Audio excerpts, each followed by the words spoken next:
Gəlin kök altında 155 ədədindən təqribən necə kök çıxarmaq olar ona baxaq. Biz bunun üçün yuxarıdakı düsturdan istifadə edəcəyik.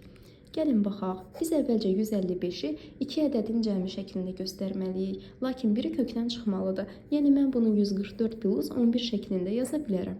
Və burada A-nın qiyməti 144, 11 isə B-nin qiyməti olacaq.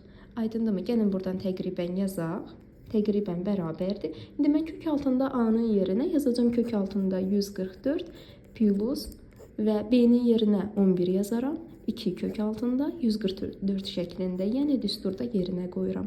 Bərabərdir. 144-dən 12 çıxar, üzərinə gəl 11 bölünsün, 2 vurulsun 12 şəklində.